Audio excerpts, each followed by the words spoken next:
ዜና ከጭልጋ ወደ መተማ የደለቡ በሬዎችን የሚነግዱ ዜጎች ችግር ገጥሞናል ሲሉ ቅሬታቸውን ገለጹ። የዘንድሮ የትንሣኤ በዓል በኑሮ ውድነትና በትራንስፖርት ችግር ታጅቦ እንደሚከበር ቅማንቶች ተናገሩ። በቀጣይ ምርጫ ምክንያት የአማራ ክልል ሕዝብ ከባድ ስጋት ውስጥ መውደቁን ምንጮች ገለጹ። ሰላም ጤና ይስጥልን ውድ አድማጭ ተመልካቾቻችን፣ በመከታተል ለምትገኙ ጃኖ ቅማንት ሚዲያ ነው። አርዕስቶችን በማስቀደም የሰዓቱን ዜናዎቻችን ጀምረናል። ወደ ዝርዝሩ እናልፋለን። አብራችሁን ቆዩ።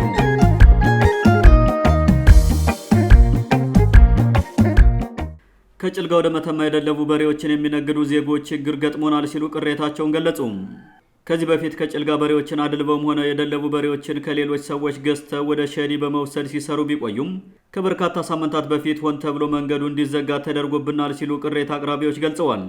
ይህን ተከትሎ የጭልጋ ወረዳ ጉዳዩን እንዲፈታው አቤቱታ ቀርቦለት ከመተማ ወረዳ ጋር በመነጋገር በበሬ 300 ብር ያለደረሰ እየከፈላችሁ መሸጥ ትችላላችሁ ተብለው እንደነበር የገለጹልን ነጋዴዎቹም ይህም ለአንድ ሳምንት ብቻ ቆይቶ ተዘጋብን ብለዋል። መልሶ የተዘጋበት ምክንያት ምን ይሆን ብለን ለጠየቅናቸው መልስ ሲሰጡ በጭልጋ ወረዳ ይህን የሚመለከት 3 የባለስልጣን ቡድን በመፈጠሩ እርስ በርሳቸው መግባባት ባለመቻላቸው ነው ሲሉ ቅሬታ አቅራቢዎች ተናግረዋል።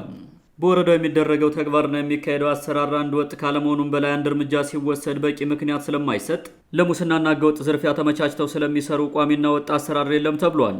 የነጋዴዎችን ግፊት ለማስታገስ በሚል የጭልጋ ወረዳ ባለስልጣናት ከጊዜ በኋላ ያስቆምነው ኮንትሮባንድ ስለሆነ ነው የሚል ተልካሻ ምክንያት የሰጡ መሆኑን የገለጹልን ምንጮች እኛ በሬ የምንነግደው እስከ ሸዲ ከተማ ብቻ ሆኖ እያለ ወደ ሱዳን ይዘን እንደምንሄድ አድርጎ ኮንትሮባንድ ማለት ኃላፊነት የጎደለው ንግግር ነው ብለዋል። የወረዳው ባለስልጣን በየጊዜው የተለያዩ ምክንያቶችንና የሴራ ሰበቦችን እየፈጠረ የገዛ ኪሱን ለማድለብ እያደረገው ባለው ቢሮክራሲያዊ ማጭበርበር የተማረረው የአካባቢው ነጋዴም ጥያቄውን አጠናክሮ ቢቀጥልም ክስ መስርቱ የሚል አዲስ ጨዋታ በወረዳው ባለስልጣን በኩል እየተቀነቀነ መሆኑ ተሰምቷል። በዚህም ምክንያት እስካሁን ንግዳችን እንደቆመ ነው ያሉን የበሬ ነጋዴዎችና አድላቢዎች ወረዳው ለእያንዳንዱ በሬ 3000 ብር ያለ ደረሰኝ መሰብሰቡን ተከትሎም ግብርናና ጉምሩክ የተባሉ አካላትም እኛን ይመለከተናል ብለው በመነሳታቸው እስከዛሬ መንቀሳቀስ አልቻለም ሲሉ ተናግረዋል። ሰራባ የሚገኘው ጉምሩክ በሬ ወደ ሸዲ የሚወስዱ ሰዎች ምንም አይነት ክፍያ መክፈል የለባቸውም፣ ይከፍላሉ ከተባለ ግን ለጉምሩክ ነው መክፈል ያለባቸው ሲል፣ ወረዳው ደግሞ ለኔ ነው መክፈል ያለባቸው በማለቱ ስራቸው ያለ አግባብ እንደቆመ በርካቶች ተናግረዋል። አንዱን ስንጠይቀው ከሌ ነው እንዳሰሩ ያደረገው ይላል፣ ሌላውን ስንጠይቅ ያኛውን እየወነጀለ እርስ በርሳቸው በፈጠሩ ሽኩቻ በርካታ ገንዘብ ከስረናል በማለት ቅሬታ አቅራቢዎች ለጃኖ ቅማንት ሚዲያ ገልጸዋል። ወረዳው በጫካ የነበሩ ሽፍቶችን በሰላማዊ መንገድ ወደ ልማት እንዲመለሱ በማድረግ ትልቅ ስራ ሰርቻለሁ እያለ በተደጋጋሚ ሲያስነግር ቢቆይም ከሽፍትነትና ከጫካ ህይወት ተመልሰው ባይከልና ሰራባ አካባቢ በሬ በማድለብ የተሰማሩ ተመላሾች በዚህ የወረዳው ባለስልጣናት ውስብስብ አካሄድ ለኪሳራ እየተዳረጉ ናቸው ተብሏል። ቅሬታ አቅራቢዎች አክለውም ከዚህ በፊት ይላካሉ በሚል ከ20 እስከ 26 ስለሚሆኑ በሬዎች የመላኪያ ክፍያ ለወረዳው በእያንዳንዱ በሬ 3000 ብር ተከፍሎም እስከዛሬ በሬዎችም አልተላኩም ብሩም አልተመለሰም በማለት የደረሰባቸውን ችግር ገልጸዋል።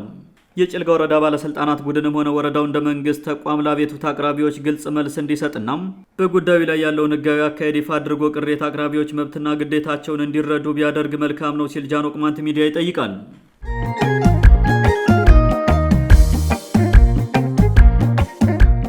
የዘንድሮ የትንሣኤ በዓል በኑሮ ውድነትና በትራንስፖርት ችግር ታጅቦ እንደሚከበር ቅማንቶች ተናገሩ።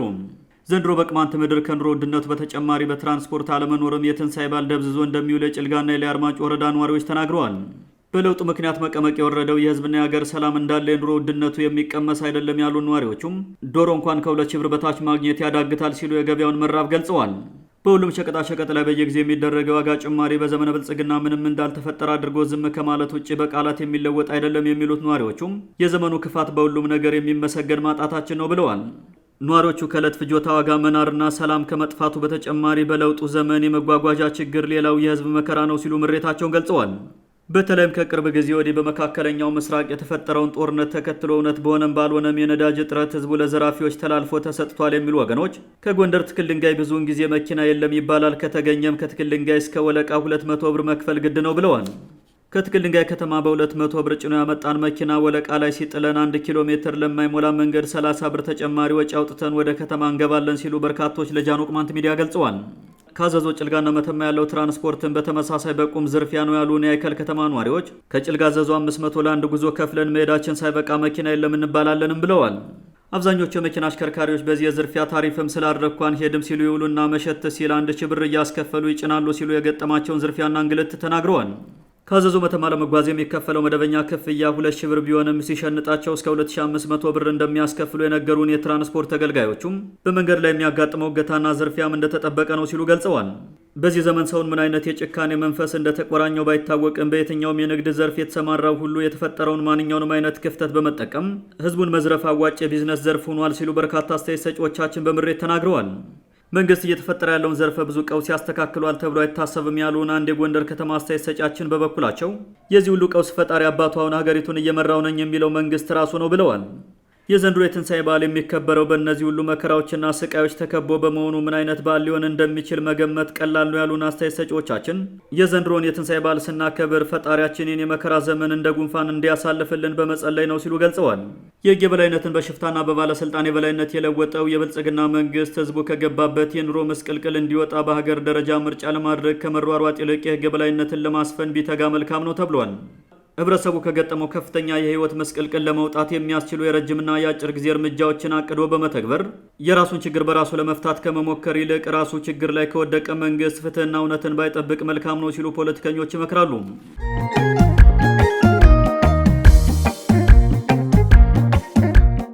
በቀጣይ ምርጫ ምክንያት የአማራ ክልል ህዝብ ከባድ ስጋት ውስጥ መውደቁን ምንጮች ገለጹ። ህዝቡ አደጋ ውስጥ የወደቀው ብልጽግና አስገድዶ የምርጫ ካርድ ሲሰጠው ፋኖ ደግሞ ለምን የብልጽግናን የምርጫ ካርድ ትቀበላለህ በሚል ለከፍተኛ እንግልትና ስጋት ስለዳረገው ነው ተብሏል። በክልሉ የተለያዩ አካባቢዎች ፋኖ ምርጫን ለማደናቀፍ በሚያደርገው እንቅስቃሴ ጥቃት የደረሰባቸው አስመራጮችም እንዳሉ የመረጃ ምንጮቻችን ጠቁመዋል። በዚህ ጉዳይ ለጃን ቅማንት ሚዲያ መረጃ የሰጡ አስመራጮች ደህንነታችን ለመጠበቅ ሲባል በመራጮች ምዝገባ ወቅት የሚነሱ ፎቶዎችን የመንግስት ሚዲያዎች አየር ላይ እንዳያውሉ ብንጠይቅም ለሚዲያ ፍጆታ ሲባል እያወጡ በመለጠፋቸው ስጋት ውስጥ ገብተናል ሲሉ ፋኖ ማህበራዊ ሚዲያ ላይ የተለጠፉ ፎቶዎችን ጭምር እየተመለከተ ጥቃት ሊፈጽምባቸው እንደሚችል ስጋታቸውን ገልጸዋል።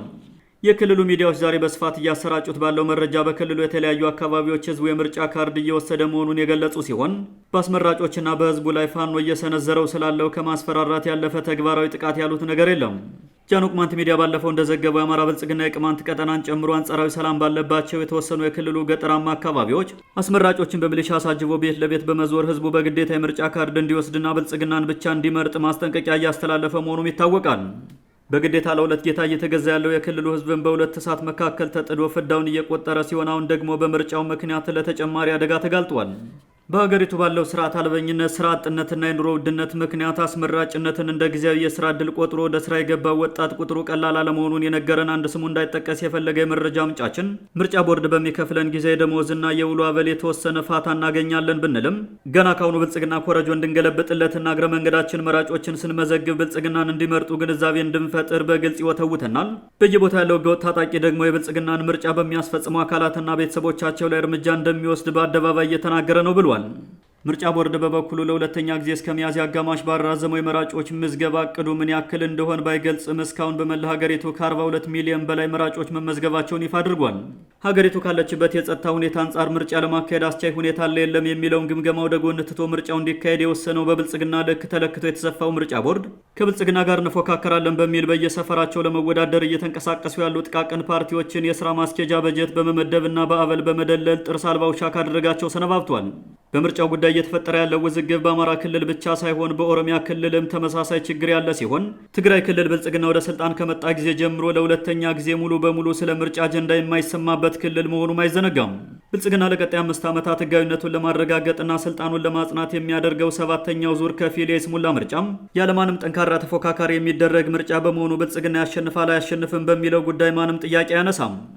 ውድ አድማጮቻችን ለዛሬ የነበሩ ዘገባዎችን ይመስሉ ነበር። መልካም ጊዜ ሁላ